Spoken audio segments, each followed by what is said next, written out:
For most of my life, I was the woman people depended on without ever really seeing. The one who showed up early, stayed late, fixed things quietly, and never made a scene. In my family, I was known as the responsible one, which sounds like praise, until you realize it's just a polite way of saying your needs come last. My younger brother, Evan, had always been the favorite, louder, needier, endlessly forgiven. If he failed, it was bad luck. If I succeeded, it was expected. I learned early that love in my house wasn't about fairness. It was about who demanded it the loudest. I didn't. I learned to survive by being useful. I paid bills before anyone asked. I covered emergencies no one planned for. I smiled through holidays where my accomplishments were brushed aside so Evan's latest drama could take center stage. And I told myself it didn't matter because I was strong enough to handle it. That belief followed me into adulthood like a shadow. By my mid-30s, I had built a solid life in Chicago. A senior analyst role at a logistics firm, a small condo I paid for myself, and a reputation at work for being calm under pressure. People trusted me. They leaned on me, and just like my family, they rarely asked how much weight I was already carrying. When my parents' finances started slipping, I stepped in automatically. When Evan lost another job, I wired money without hesitation. When my mom cried about medical bills, I reassured her while quietly rearranging my own budget. I never announced what I did. I never asked for gratitude. Somewhere deep down, I thought if I gave enough, eventually I'd be valued for more than my usefulness. That day never came. The moment everything changed wasn't dramatic at first. It was small, almost casual. A Sunday dinner at my parents' house. There Evan joked about how lucky I was to have such a good job. My mother laughed and added, "Well, that's why we don't worry about her. She's fine." Fine. That word landed heavier than any insult. It meant invisible. It meant taken for granted. I looked around the table and realized no one there knew who it actually was anymore, or maybe they never had. And for the first time, instead of swallowing that realization, I let it sit. I let it hurt, because pain, I was about to learn, can either trap you or wake you up.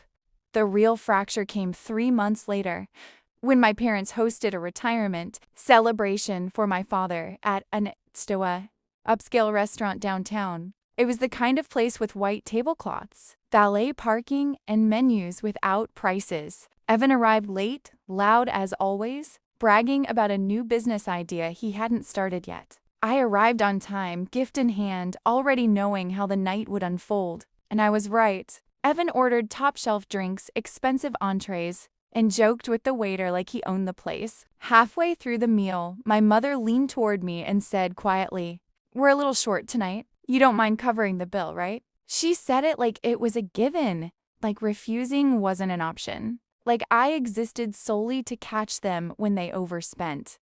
Something inside me finally went still. Not angry, not emotional, just clear. I nodded, finished my meal, and paid the bill without a word. Evan didn't thank me. My parents didn't acknowledge it. The night ended with hugs, laughter, and me walking alone to my car under the city lights, feeling oddly calm. That calm wasn't peace, it was resolve. On the drive home, I didn't cry.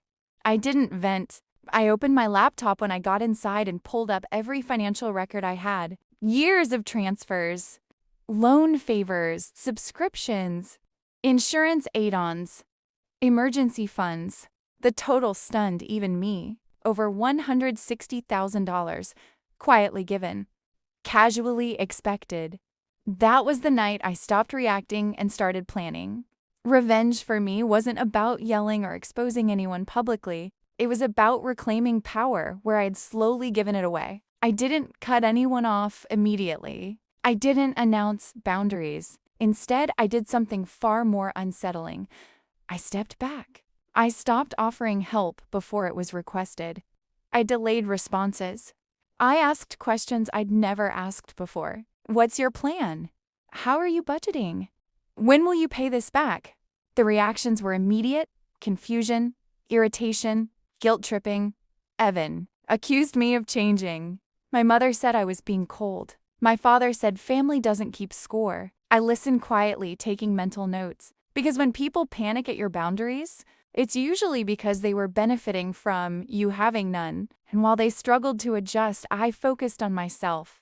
I paid off my remaining debts. I invested. I updated my resume. I accepted a leadership role at work that came with both a raise and visibility. For the first time, my energy was building my future, not maintaining theirs. And that shift? They felt it before they understood it. The fallout didn't explode it. Unraveled slowly, predictably, Evan's business idea collapsed before it started. And suddenly, my phone was ringing again. Missed calls. Long voicemails. My mother's voice tight with panic. My father's tone irritated rather than apologetic. They assumed I'd step in like always, but this time, I didn't rush. I didn't scold either. I simply said I'm not able to help financially anymore. Silence on the other end was loud. Then came the accusations that I'd become selfish, that success had changed me, that I was punishing them. I listened, breathing evenly, and replied, I'm not punishing anyone. I'm choosing myself. It was the first honest sentence I'd ever said to them. What followed was months of distance. Fewer calls, strained holidays, side comments disguised as jokes. Evan told relatives I'd abandoned the family. My mother told friends she didn't recognize me anymore. And for a while that hurt. It's not easy to be the villain in a story where you were once the hero. But every time doubt crept in, I reminded myself of how small I'd felt at that restaurant table, how normal it had been for them to assume my sacrifice. Growth, I realized, often looks like betrayal to people who benefited from your silence. The revenge wasn't loud, but it was complete. A year later, I was promoted again. This time to a regional director role that required relocation to Boston. A fresh city, a fresh start. I didn't announce it to my family until everything was finalized. When I did, my mother sounded stunned. You didn't ask our opinion, she said. I smiled into the phone and replied, I wasn't asking for permission. Evan asked if I could help him relocate too. I said no, calmly, kindly, firmly, and for the first time. I didn't explain myself. In Boston, my life expanded in ways I hadn't imagined. New friends, new routines, peaceful mornings. I wasn't constantly bracing for the next emergency. I wasn't measuring my worth by how much I could give away. And something unexpected happened. The more I respected my own boundaries, the more others did too. At work, in friendships, in love, people met me where I stood instead of leaning on me until I bent. I didn't win by taking anything from my family. I won by taking myself back. And that kind of revenge, it lasts. 2 years after I stopped funding their lives, I ran into my parents unexpectedly at a small cafe near my office. Time had changed them, not dramatically, but enough to notice. My father looked tired, my mother quieter.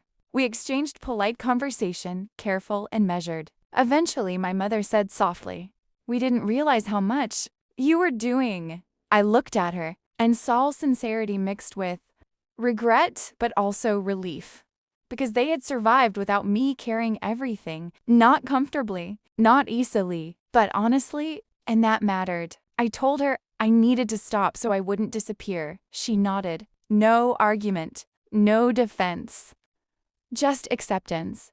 Evan didn't come up in the conversation, and I didn't ask. That chapter no longer defined me. I paid for my coffee, wished them well, and walked back to my office feeling light. Not victorious, not smug, just free. Revenge stories often end with someone being exposed or humiliated. Mine ended with clarity, with boundaries, with a woman who finally understood that being dependable should never cost you your dignity. And if anyone listening to this sees themselves in my story, know this: choosing yourself isn't cruelty. It's courage, and sometimes the most powerful. Revenge is a life that no longer revolves around proving your worth to people who never bothered to see it. I thought distance would be the end of it, but distance has a way of revealing truths instead of burying them. 6 months after the cafe encounter, I received an email from a former colleague of my father's. We hadn't spoken in years. So, seeing his name startled me. His message was brief but unsettling. He said my father had been using my name, my credit history, my financial reputation as leverage when negotiating short-term loans after I'd cut off support. He'd implied I was still backing him financially. I stared at the screen for a long time, my hands cold. This wasn't just entitlement anymore. This was deception. And for the first time, the situation crossed from emotional harm into something that could actually damage the life I had rebuilt. I didn't confront my parents immediately. Instead, I did what I'd learned to do best over the years. I gathered facts. I requested credit reports. I reviewed old documents. I spoke quietly with a financial advisor and, later, a lawyer. What I found made my stomach drop. While nothing had been opened illegally in my name, my father had repeatedly referenced me as a financial guarantor in conversations and informal agreements. No signatures, no contracts, just assumptions carried on my reputation. It was reckless. And if any one of those deals had gone wrong publicly, it would have followed me, not him. That realization hardened something inside me, not into rage but into resolve. I sent a single, carefully worded letter. No accusations, no emotional language, just facts. I stated clearly that I was no longer, under any circumstances, to be referenced financially, verbally, or otherwise. I asked for written confirmation, and I included my attorney's contact information. The response came 2 days later. Short, apologetic, afraid. My father said he hadn't realized how serious it was. I believed him, and that belief didn't soften the boundary. It strengthened it. That was the moment my version of revenge fully crystallized.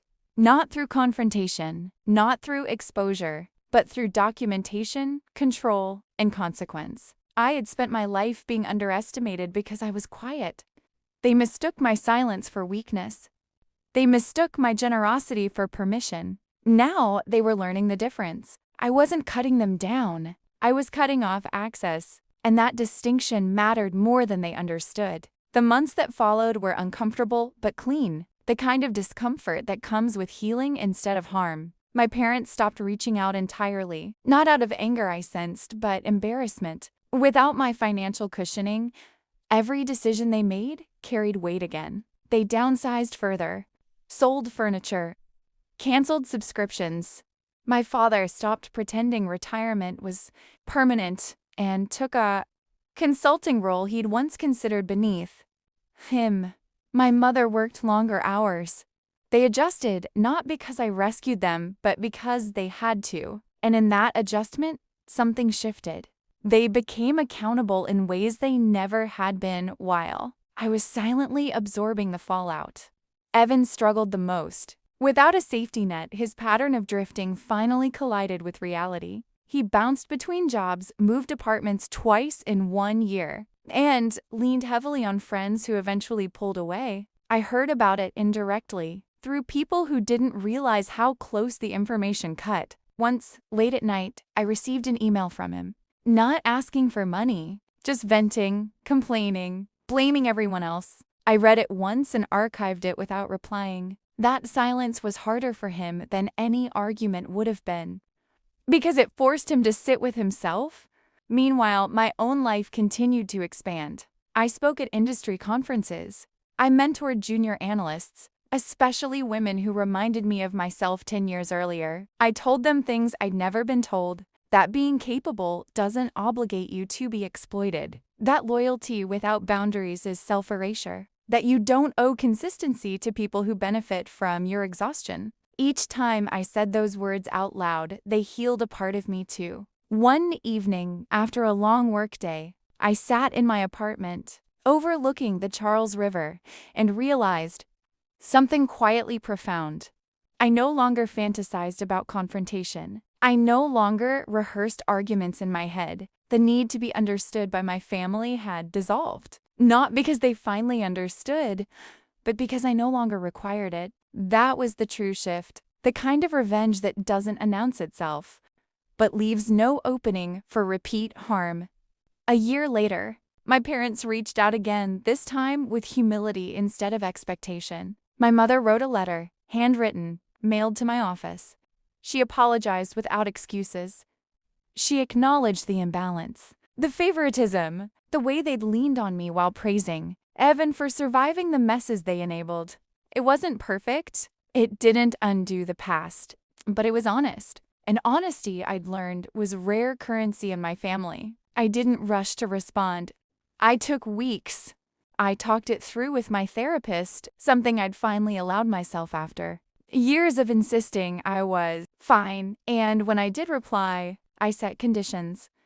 Limited contact, no financial involvement, no triangulation through other people, a relationship built on respect or not at all. They agreed, not enthusiastically, but sincerely. And for the first time, I believed the agreement would hold because there was nothing left to take. Evan never apologized, and I stopped waiting for him to. That was its own form of closure. I learned that some people don't change until consequences teach them lessons. Love never did, and even then, some lessons arrive too late. That wasn't my failure. It was simply reality. My revenge wasn't dramatic. There were no raised voices, no explosive scenes, no viral exposure. It was structural, strategic, permanent. I dismantled the role they assigned me, refused to rebuild it. I redirected my resources, money, time, emotional labor back into my own life. And in doing so, I became someone they could no longer control, guilt, or depend on unfairly. Today, when people ask me if I regret walking away, I correct them gently. I didn't walk away. I walked forward. Away implies loss. Forward implies intention. My life is fuller now, not because I cut people off, but because I finally chose alignment over obligation. I still believe in family. I still believe in love. I just no longer believe either should require self-sacrifice without consent. If you're listening to this and recognizing yourself a dependable one, the fixer, the quiet provider, understand this. Your strength is not an unlimited resource for others to drain. It's a foundation meant to support your life first. The most powerful revenge isn't payback. It's independence. It's peace. It's becoming unreachable to the patterns that once consumed you. And the truth is, the moment you stop overgiving, people will accuse you of changing. Let them. Change is how you survive. Change is how you win.